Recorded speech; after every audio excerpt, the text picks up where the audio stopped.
앞서 성장경 기자와 타임라인에서 말씀드렸듯이 지난 21일 서해 해상에서 실종된 공무원에게 북한이 총격을 가하고 시신을 불태우는 만행을 저질렀죠. 관련해서 국회 국방위원회 여당 간사를 맡고 있는 황희 의원과 얘기 나눠보겠습니다. 의원님 나와 계시죠? 네, 안녕하세요. 네, 안녕하세요. 반갑습니다. 네, 군의 발표에 따르면 우발적 상황은 아닌 것으로 보이고요. 북한이 도대체 왜 이렇게 야만적인 행동을 했는지 지금 의원님께서는 어떻게 파악하고 계십니까? 네, 그러니까요. 이 사건 정황 자체는 보면 아주 반윤리적이고, 네, 좀 말이 안 되는 일이 벌어졌는데요. 네, 굳이 이제 좀 그 원인을 좀 찾아보자면 현재까지는 아마 이런 것 같습니다. 코로나 관련해 가지고, 네, 북한이 한 1, 2km 사회 안전성 포고문이라고 발표를 해요. 네, 한 1, 2km 완충지대가 있고 거기에 있는 인원과 짐승은 무조건 사격한다. 실제 이제 중국에서 들어오는 접경 지역도 그렇고, 네, 그다음에 이제 최근에 이제 추측컨대 개성적으로 이제 또 경계 실패한 사례도 있고, 네, 네, 이제 이런 것들이 현장에서 상당히 경직되게 좀 운영되다 보니까 발생한 일이 아닌가라고 지금은 현재 그렇게 좀 추측하고 있습니다. 네, 우리 쪽에서는 대단히 친절하게 그렇게 좀 북한 사정을 생각해서 추측을 하고 있는데 북한에서 오히려 그런 좀 설명을 내놓고 네네. 우리 국민의 어떤 양해를 구해야 되는 게 아닌가 싶은데요. 당연하죠. 네. 그러니까요. 그리고 네. 또 하나 문제가 북한의 이번 사격을 두고 완충구역 안에서 화기 사용은 적대 행위, 9.19 네네. 군사합의 위반이다 이런 지적이 있던데요. 의원님 어떻게 보십니까? 이런 말씀 드리면 어떨지 모르겠는데, 엄격하게 보면은 합의문 위반 자체는 아닌데, 실제로 이제 그 정신은 매우 크게 훼손한 거죠. 예. 그래서 실제 합의문이라는 게 합의문 조항에 있는 그 조목조목을 지켜만 가면 되는 거냐, 그건 아니겠죠. 그 합의문 취지에 맞는 그 정신이 오히려 더 커다랗다고 볼 수 있습니다. 그래서 이번 사건은 더군다나 군의 어떤 충돌이 아니라 오히려 민간인에게 대한 가해된 이런 잔인한 행동이기 때문에 이 부분에 있어서는 정말로 네. 우리가 규탄하고 앞으로 개선하지 않으면 안 되겠습니다. 그러게요. 이건 범죄 행위죠. 그렇죠. 네. 네, 또 하나 문제가 최초에 좀 해양수산부 발표에 많은 좀 논란이 있지 않습니까? 자진 네네. 월북이란 표현을 쓰는 바람에 그 가족분들은 상당히 크게 반발하고 계시고요. 과연 네네. 그런 증거나 단서가 있느냐 이런 문제도 있고 많은 분들이 의혹을 네. 제기하고 있던데요. 이 부분은 어디까지 좀 확인이 됐습니까? 네, 국방부가 공식적으로 이렇게 좀 발표한 사항이에요. 네, 거기에 보면은 실제 매우 자살이나 실족으로 보기 어려운 내용들이 많이 있죠. 남들이 하지 않는 구명조끼를 냈다거나 네, 샀다거나 착용했다거나 아니면 개인 부유물을 해가지고 실제 물에 가라앉지 않고 이렇게 뭔가를 진행하려는 그런 의지들이 보였기 때문에 이제 아마 그렇고, 실제 국방부 발표에 의하면은 실제 북한군과 이렇게 좀 월북에 대해서 서로 이렇게 의사를 묻고 이런 것도 좀 포착됐다고 그래요. 그러다 첩보로요. 보니까 네, 예, 네, 그래서 당연히 이제 월북이다라고 아마 국방부는 발표한 것 같습니다. 네. 그리고 지금 얘기가 또 나오고 있는 게 뭐냐면 시기 문제인데요. 네네. 21일에 실종 신고가 있었지 않습니까? 그리고 네네네. 다음 날인 22일에 사망했고요. 그런데 왜 네네. 발표가 오늘이냐 이런 문제에 네네. 대해서 지적이 있던데 더구나 이제 물론 청와대에서는 미리 영상을 녹화해서 보냈기 때문에 전혀 네. 이 발표와는 상관이 없다고 하셨지만 일각에서는 네네네네. 여전히 대통령의 유엔 종전선언 연설 의식한 게 아니냐 이런 지적이 음. 있던데요. 음. 어떻습니까?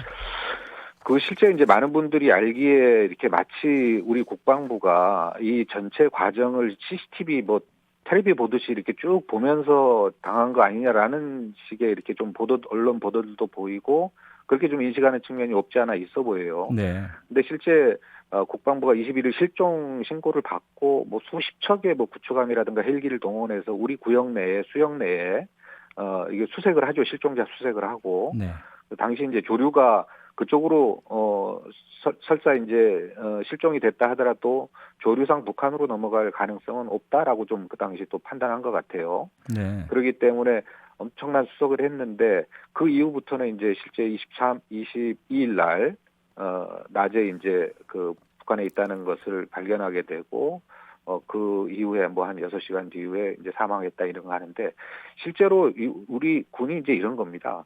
이게 이제 계속 이렇게 뭐 CCTV로 쳐다본 게 아니라 하나하나 이게 첩보를 수집하는 과정이었어요. 네.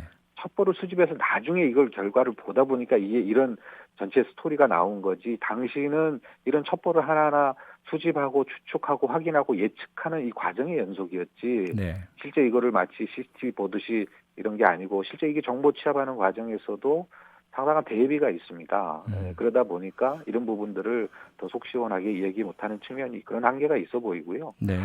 그다음에 뭐 대통령 연설은 뭐 이거는 뭐 잘 아시다시피 이거 유엔 기조 연설 아니겠습니까? 네. 그래서 보통 한 5일 전이나 7일 전에 이미 더 도착해 있어야 되는데 이런 것들이 수정하거나 취소하기 매우 힘든 상황이죠, 사실은. 네.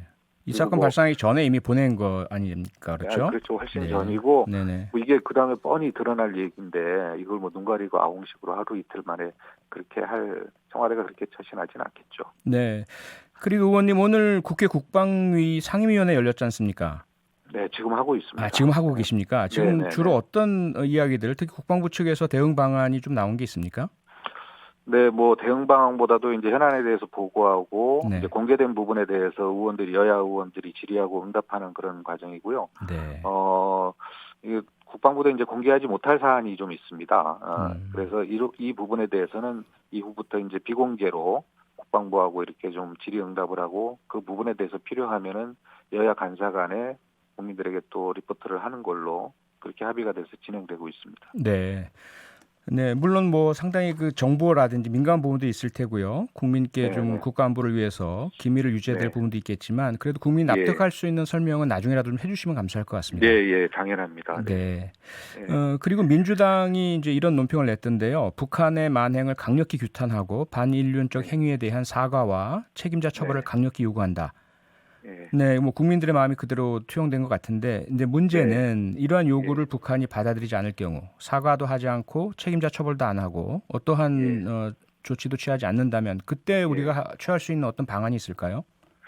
제가 뭐 아직 결과가 나오지도 않았는데 그렇게 하면 이렇게 하겠다라고 하면 그 자체가 책임 있는 발언이 아닐 것 같고요. 네, 뭐 여러 가지를 보면은 뭐 당연히 뭐 진상 규명이라든가 책임자 처벌이라든가 북한의 사과가 있어야 될 것 같고요. 네, 또 그다음에 그 사회 안전성 포고문 이 자체 뭐 코로나로 인한 이런 대응 수칙이 문제라면 이거에 대한 재수정이 또 필요할 것 같습니다. 너무 이건 인권에 대해서 반인권적인 부분이기 때문에. 네, 그다음에 이제 차후에는 그 9.19 합의 사항을 더 넘어가서 정말 북한이 그런 의지가 있다면은 양측이 뭐 월북이든 뭐 민간인이 어떻게 됐든 간에 민간인에 대해서는 무조건 인도적으로 한다는 그런 매뉴얼이 양측이 좀 합의할 필요도 있어 보여요. 그래서 이런 부분들에 대해서는 국회에서도 논의를 아주 충실하게 해 나가도록 하겠습니다. 네, 뭐 당연히 뭐 여야 뭐 공이 북한의 이런 야만적 행위와 반인륜적 행위에 대해서는 강력하게 규탄하고 북한의 책임 있는 답변을 받을 수 있고 하도록 노력하겠습니다. 네. 의원님 지금 청취자분들께서 문자를 많이 보내주고 계신데요. 네. 네, 그중 하나만 좀 소개해드리면 4829님께서 민간인 네. 사살은 선전포고처럼 느껴집니다. 부디 네. 적절한 대처가 가능했으면 좋겠습니다. 많은 분들의 마음 같거든요. 네. 네, 의원님 여기 대해서 어떻게 좀 말씀 있으실 수 있을까요? 네, 뭐 이것은 뭐 더 논할 필요도 없이 이 부분에 대해서는 뭐 북한이 현재까지 답이 없는 것도 본인들도 뭐 상당히 이게 상당히 문제가 작지 않다라는 것을 인식하고 있는 거 아니겠습니까? 네. 그래서 이 부분에 대해서는 뭐 강력한 정부 측의 대응이 있어야 될 것 같고요. 네. 국회 차원에서도 국민들의 정서적 여론이라든가 이런 것들을 모두 담아서 국민을 대변해서 여야가 이 부분에 대해서는 똘똘 뭉쳐가지고 네. 강력하게 대응하고 다시는 민간인 또 우리 국민에 대해서 어느 누구도 이러한 행동을 하지 못하도록 대처하도록 하겠습니다. 네, 그런가 하면 또 9102님이 주신 문자는요. 국민 입장에서는 이런 사건이 생길 때마다 정부와 북한 당국 사이에 어떤 라인이 살아서 아직은 논의가 오가고 있는지 걱정이 되기도 합니다. 이런 말씀 주셨는데요. 아마 과거에 그 박광자 씨 사망 사건 이후에 금강산 관광이 완전히 전면 중단됐지 않습니까? 남북 경제 교류도 결국은 중단되면서 우리 국민들의 피해도 컸거든요. 어떻습니까? 그래서 이제 뭐 지금 상황이 상당히 남북이 좀 그 미국 간의 이런 게 약간 답보 상태로 들어가면서 예. 또 미국의 이제 여러 가지 선거 국면도 있고 그래서 상당히 안 좋은 상황이죠 현재는. 네. 그래서 이제 오죽하면 이제 대통령께서 종전선언을 통해서 이런 것을 회복하기 위한 노력들을 이제 시작을 한 건데요. 다시. 네. 그래서 이 부분에 있어서는 좀 냉정하게 지켜보면서 냉정하게 좀 대응하도록 하겠습니다. 네네. 네. 네, 우리 국민이 사망한 사건인 만큼 국회 차원에서도 더 노력해 주실 것을 부탁드리면서 오늘 인터뷰 여기까지 하겠습니다.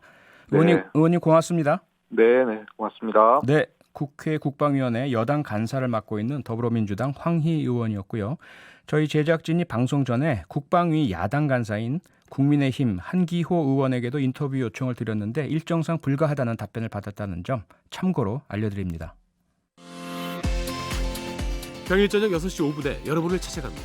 MBC 라디오 표창원의 뉴스 하이킥.